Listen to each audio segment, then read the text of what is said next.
Hello students. तो बेटा ये आपके डे सेकंड के असाइनमेंट के क्वेश्चंस हैं। क्या है question number 1, a physical quantity y is represented by the formula y is equal to, क्या दिया है आपको, y is equal to M square R minus 4 G की पावर x l की पावर 3/2 माइनस 3/2। उन्होंने बोला if the percentage errors found in y m r l and g are 18 1 0.5 4 and p respectively find the value of x and p।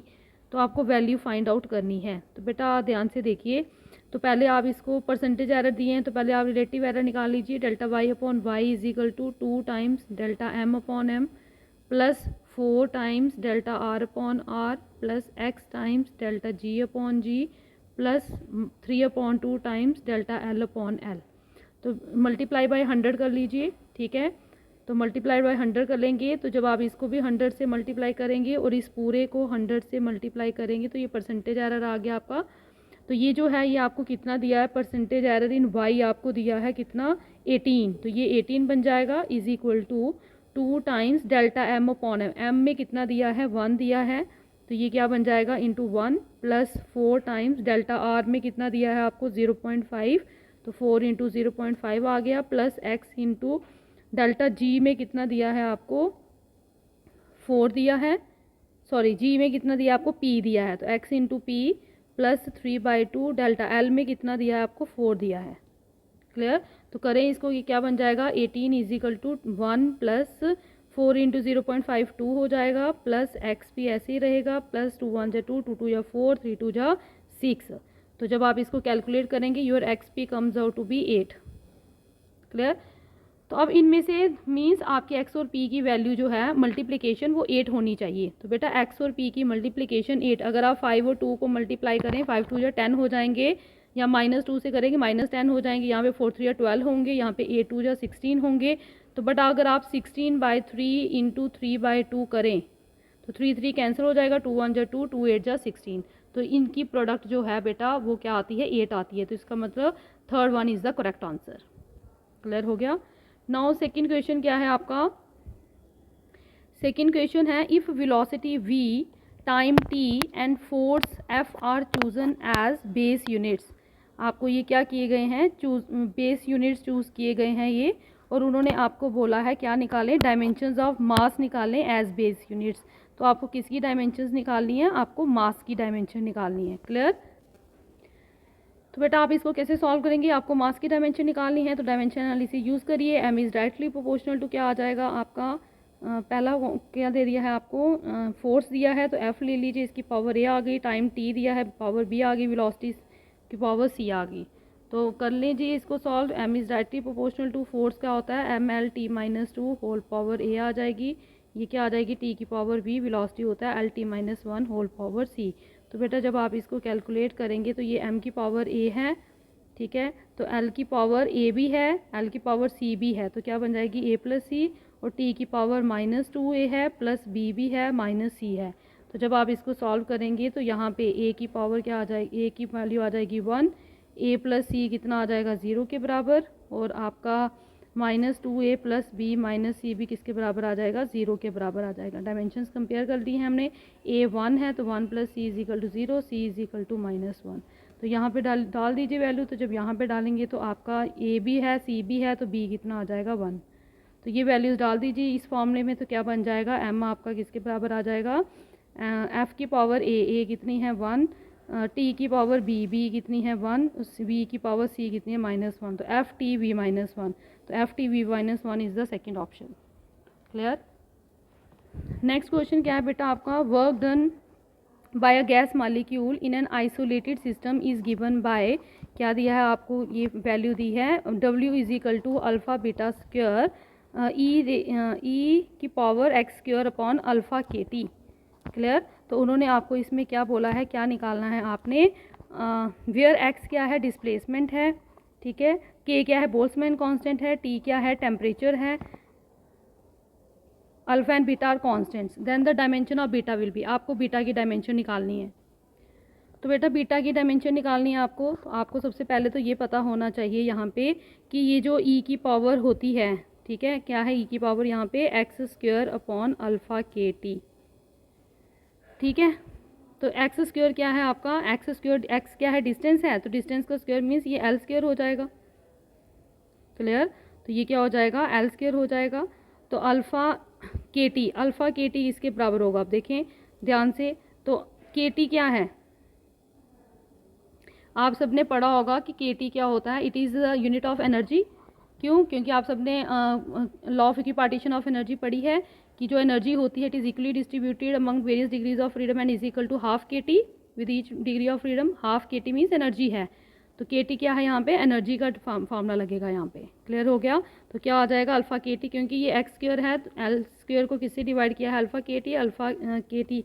तो के T क्या है आपका, energy, energy का होता है M L two T minus two. Clear, और ये किसके बराबर होनी चाहिए आपकी, एल स्क्वायर के बराबर होनी चाहिए। क्लियर, क्योंकि alpha x square upon alpha के टी है, ये डायमेंशनलेस होता है। तो डायमेंशनलेस मीन्स आप इसको बोल सकते हैं, अगर आप इस तरह से लिखें तो डायमेंशनलेस का मतलब ये 1 के बराबर है। क्लियर, तो इसका मतलब X square is equal to alpha के टी, तो अल्फ़ा के T is equal to X square. Clear हो गया, तो यहाँ से आप निकाल लीजिए अल्फ़ा किसके बराबर आ जाएगा आपका, एल स्क्वायर कैंसिल हो जाएगा, तो अल्फ़ा आपका किसके बराबर आ जाएगा, एम उधर जाके -1 हो जाएगा और टी जो है वो +2 हो जाएगा। क्लियर, तो ये अल्फ़ा की वैल्यू निकल गई आपको। तो जब अल्फ़ा की वैल्यू निकल गई, अब आप इस इक्वेशन में alpha is equal to W is equal to alpha beta square, क्योंकि ई की ये पूरी क्वांटिटी भी क्या होगी, डायमेंशनलेस होगी, इसकी कोई डायमेंशन नहीं होगी। ई की पावर भी डायमेंशनलेस होती है और ई की साथ भी पूरा क्या होता है, डायमेंशनलेस होता है। तो अल्फ़ा बीटा स्क्वायर आ गया, तो डब्ल्यू की एक्सप्रेशन, डब्ल्यू इज़ वर्क की है M L two T minus two, alpha की आपने निकाल ली M-1 टी स्क्वायर, तो बीटा स्क्वायर ऐसे आ जाएगा। क्लियर, तो जब आप इसको सॉल्व करेंगे तो आपका बीटा किसके बराबर आ जाएगा, एम नीचे जाके -1 है, ऊपर जाके +2 हो जाएगा। ठीक है, इसको जब पूरे को सॉल्व करेंगे तो your answer comes out to be ML-T-2। तो what is ML-T-2 is the second option.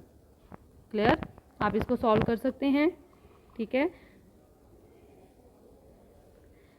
अब क्या है आपका, करके देख लीजिए इसको, अगर ये बीटा स्क्वायर है, एम उधर जाके एम स्क्वायर हो जाएगा। ठीक है, एल ऑलरेडी स्क्वायर में था और टी की पावर क्या हो जाएगी, 4 हो जाएगी, -4। ठीक है, तो ये किसके बराबर आ जाएगा, बीटा स्क्वायर के। तो जब रूट लेंगे तो एम बच जाएगा, एल स्क्वायर का एल बच जाएगा, टी का -2 बच जाएगा। क्लियर, नेक्स्ट क्वेश्चन क्या है, द रेडियस ऑफ स्फीयर आपको दी गई है, is to measure to be, कितनी दी है, 7.50 plus minus 0.85 centimetre. Suppose the percentage error in its volume is X. तो परसेंटेज एरर दिया है आपको, एक्स दिया है, तो आपको एक्स बतानी है, एक्स की क्या वैल्यू होगी। क्लियर हो गया, तो बेटा आपको यहाँ पे सबसे पहले तो क्या निकाला, रेडियस ऑफ स्फीयर है ना, वॉल्यूम में परसेंटेज एरर निकालनी है। तो वॉल्यूम किसके बराबर होता है, अगर आप देखें तो वॉल्यूम होता है 4/3 पाई आर क्यूब के बराबर। तो परसेंटेज एरर है, पहले डेल्टा V/V निकालें, तो 4 ये क्या बन जाएगी, ये दोनों कांस्टेंट है, हट जाएंगे, तो ये आ जाएगा 3 डेल्टा R/R। क्लियर, तो मल्टीप्लाई कर दीजिए यहाँ पे 100 के साथ, तो इधर भी जब आप 100 से मल्टीप्लाई करेंगे, इधर भी 100 से मल्टीप्लाई करेंगे, तो ये delta V/V percentage error volume में ये आपको एक्स दी है, is equal to 3 delta R/R। तो ध्यान से देखिए, रेडियस आपको दिया है, डेल्टा R क्या है यहाँ पे 0.85 और R कितना है 7.50 इंटू 100। तो जब आप इस पूरे को कैलकुलेट करेंगे, your X comes out to be 34%। तो एक्स की वैल्यू क्या आ जाएगी यहाँ पे 34।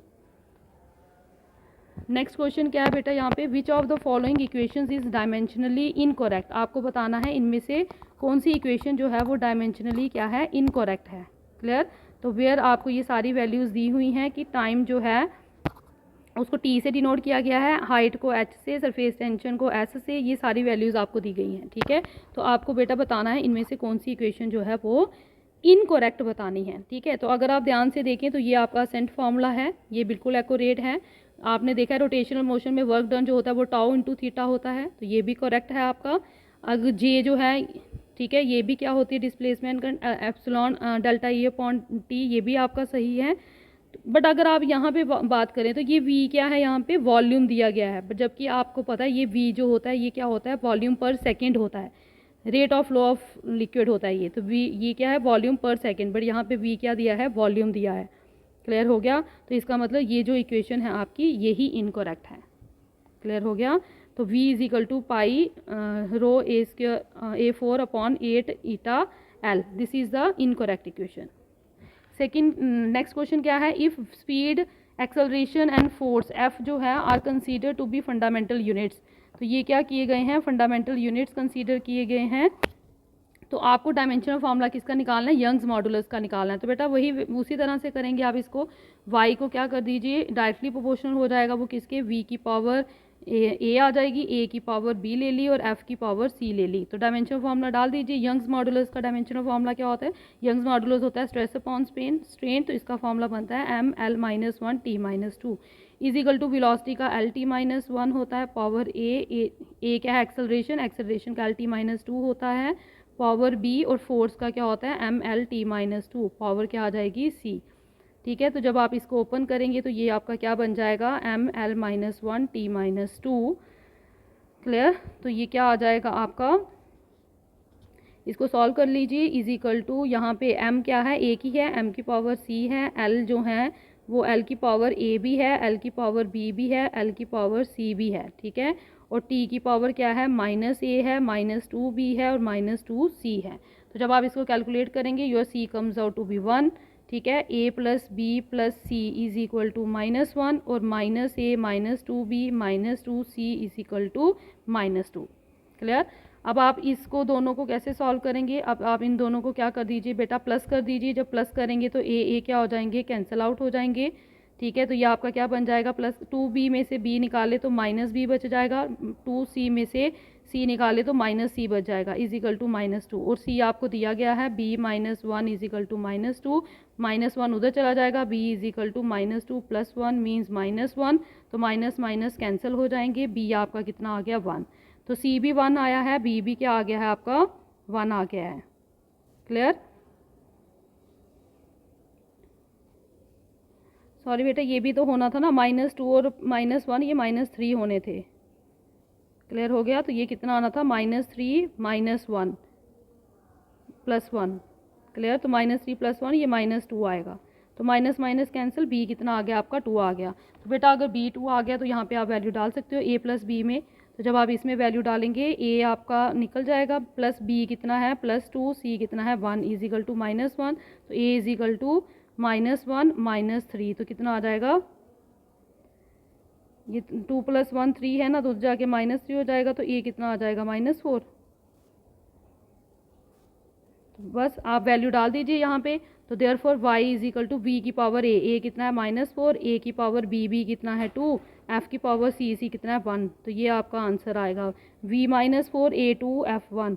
तो v -4 a2 f1 ये कौन सा ऑप्शन है आपका, D option. D option is the, sorry D option नहीं है, सी ऑप्शन है। ठीक है, डी में -2 है, तो C is the correct answer. Clear,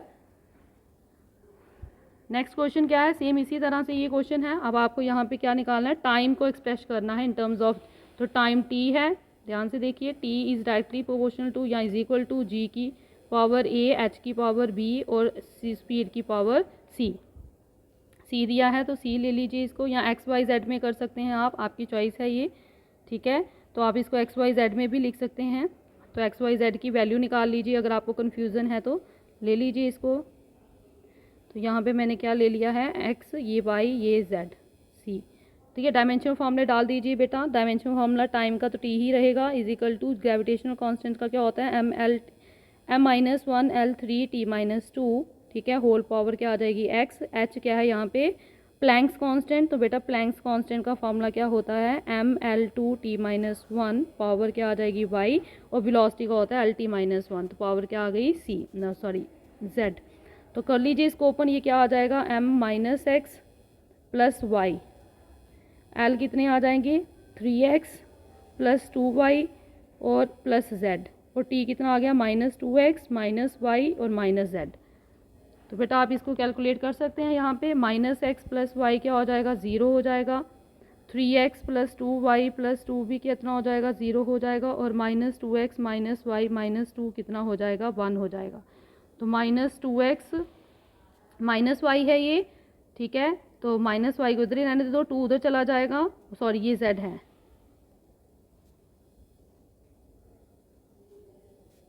तो इस तरह से आपकी इक्वेशन बनी है। तो बेटा अब आप इसको सॉल्व करना चाहते हैं तो इसको सॉल्व कर लीजिए, यहाँ से वैल्यू निकाल लीजिए, y किसके बराबर आ जाएगा, उधर जाके x के बराबर आ जाएगा, यहाँ पे डाल दीजिए। तो ये कितना आ जाएगा आपका 3 x plus 2x plus z is equal to 0, ये बन जाएगा 5x plus z is equal to 0। तो यहाँ पे भी आप वैल्यू डाल सकते हैं y की, तो बन जाएगा -2x minus x minus z is equal to 1, तो ये बन जाएगा -3x minus 2 is equal to 1। तो इन दोनों इक्वेशन को क्या कर दीजिए बेटा, प्लस कर दीजिए। जब आप इसको प्लस करेंगे -3x minus z is equal to 1, जब आप इसको प्लस करेंगे तो ये कैंसिल हो जाएगा। तो 5 में से 3 निकाले तो कितने हो जाएंगे, 2x हो जाएगा is equal to 1। Sorry plus करना है ना, तो 5, हाँ तो प्लस करेंगे तो यही होगा। x कितना आ जाएगा आपका 1/2। x कितना आ गया 1/2। जब x आ गया 1/2 तो y भी किसके बराबर है, x के बराबर है, तो y भी कितना आ जाएगा आपका 1/2।